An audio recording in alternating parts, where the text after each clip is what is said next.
샬롬. 한 주간의 삶도 하나님의 인도하심 속에 은혜의 삶을 사셨는지요? 우리와 늘 나누며 사랑하기를 원하시는 하나님의 말씀을 들으시기를 주님의 이름으로 축복합니다. 오늘 말씀은 시편 70편 말씀 되겠습니다.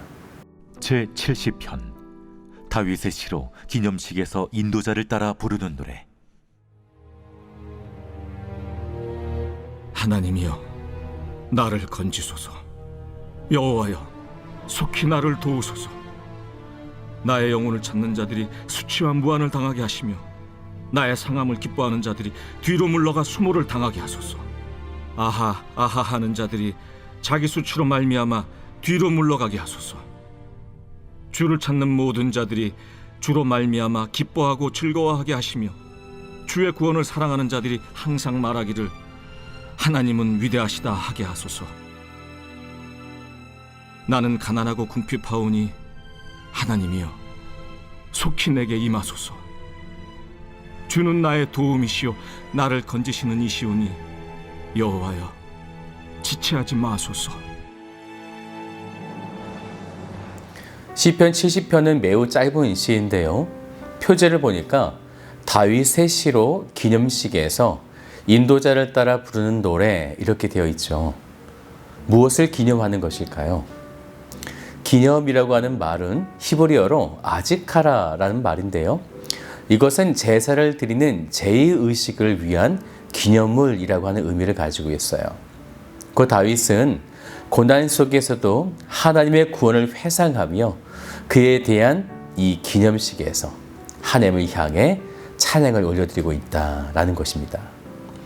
시편 70편은 어떤 상황에서 기록되었는지 배경을 제공하고 있지 않기 때문에 우리가 그 배경을 정확하게 알 수는 없지만, 지금 다윗이 하나님을 향하여 그 절대적인 공의, 그것을 바라보며 자신을 조롱하는 원수들로부터 신속한 구원을 간구하고 있다라는 거죠.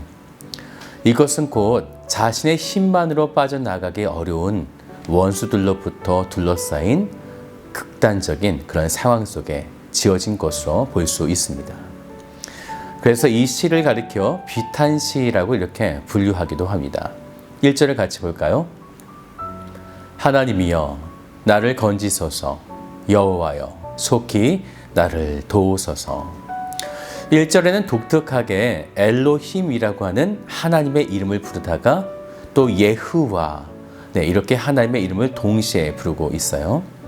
엘로힘은 전능자이시며 창조주 하나님의 이름이고, 예흐와, 여호와는 구원하신다고 하시는 언약, 약속의 이름이 되어지는데, 지금 다윗이 청한 이 상황이 어떤지를 가늠케 하고 있는 거죠.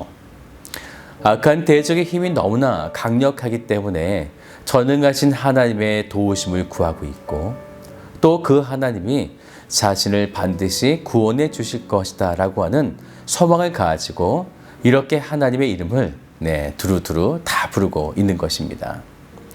얼마나 절박하고 급박한지 1절을 좀 더 보니까요. 속히 나를 도우소서.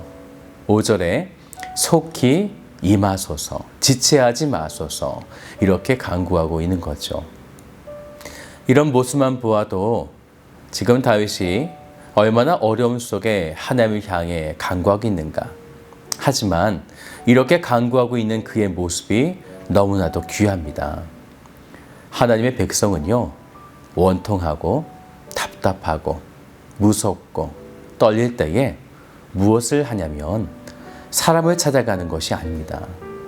다윗처럼 하나님을 찾아야 하는 것, 바로 이것이 성도의 모습인 거죠. 그런데 정말 이 시대에는 하나님을 찾기가 매우 어려운 그런 시대 속에 살아가고 있죠. 그것은 믿음의 경험이 없기 때문에 성도들의 그러한 어려움 속에서도 하나님을 찾지 못하고 있는 것입니다.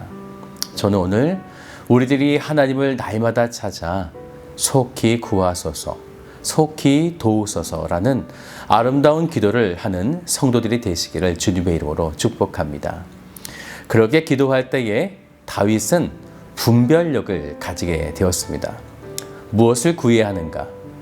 그래서 그는 먼저 악한 대적들, 2절을 보니까요. 나의 영혼을 찾는 자들이 이렇게 지금 표현하고 있죠. 영혼이라고 하는 것은요. 히브리어로 나프시라고 하는데 이것은 생명이라고 하는 뜻도 가지고 있습니다. 나의 육체가 아니라 영혼, 그 생명을 찾아 죽이려 한다면 그러면 그 상대는 누가 되는 것일까요? 눈에 보이는 사울이나 압살롬과 같은 그런 존재가 아니란 것이죠. 바로 악한 대적, 사탄이 되어지는 것입니다. 우리는 우리가 싸워야 할 대상을 정확하게 잘 발견해야 합니다. 성도가 가장 많이 하는 실수가 무엇이냐면 영적인 싸움과 싸우지 않고 사람과 싸우려 한다라는 것입니다. 그리고 사탄과 말을 겨루어 어떻게든 이겨보려고 한다라는 거죠. 사랑하는 여러분, 사탄과 영적 전쟁은 혈과 육의 싸움이 아닙니다.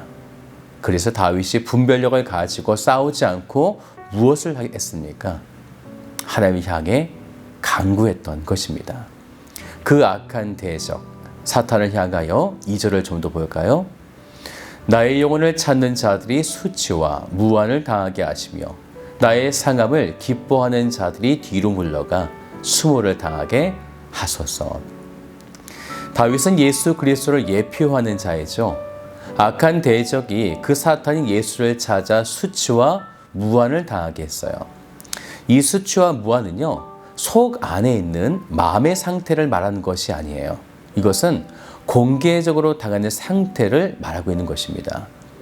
예수님은 그러한 상함들을 가지시고 결국 십자가에서 죽음에 이르게 되셨는데 그때 이 악한 대적이 어떻게 했을까요? 지금 시편 말씀처럼 기뻐했다라는 거예요. 하지만 예수님이 부활하실 때에 그들이 오히려 지금 말씀처럼 수모를 당하게 될 것이다. 이것을 다윗은 지금 예표하고 있는 것입니다. 3절을 좀 더 보죠. 아하하하 하는 자들이, 이것은 의성어인데요.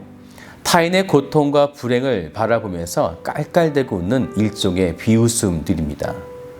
드라마 같은 것을 보면요, 그럴 때 있지 않습니까? 친구 엄마들이 이렇게 잔뜩 모여서 누군가 한 명의 그 엄마나 학생들을 몰아세우고 비난하게 될 때 심각하게 이야기를 한다기보다는 어떤 모습이 연상되세요? 깔깔대지 않습니까? 네, 비웃는 거죠. 지금 그 모습을 보여주고 있는 거예요. 그래서 다윗은 하나님을 향하여 그들이 뒤로 물러나게 해달라 이렇게 지금 간구하고 있는 것입니다. 그런데 이때가 중요하죠.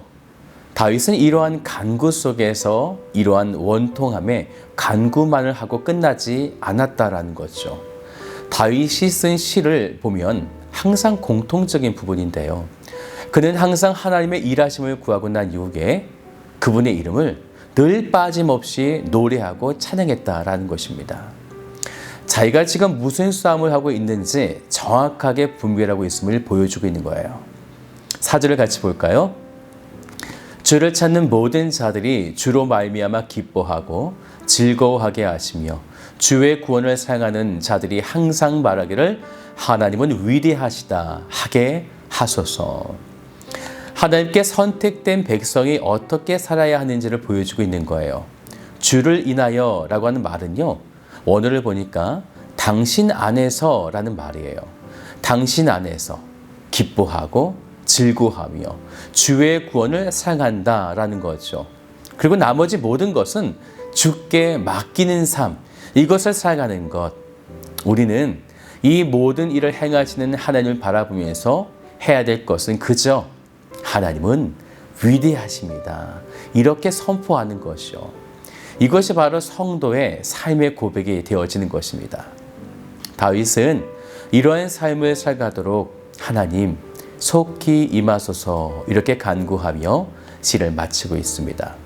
사랑하는 여러분, 하나님이 원하시는 성도의 삶 꼭 그렇게 살아내시기를 주님의 이름으로 축복합니다.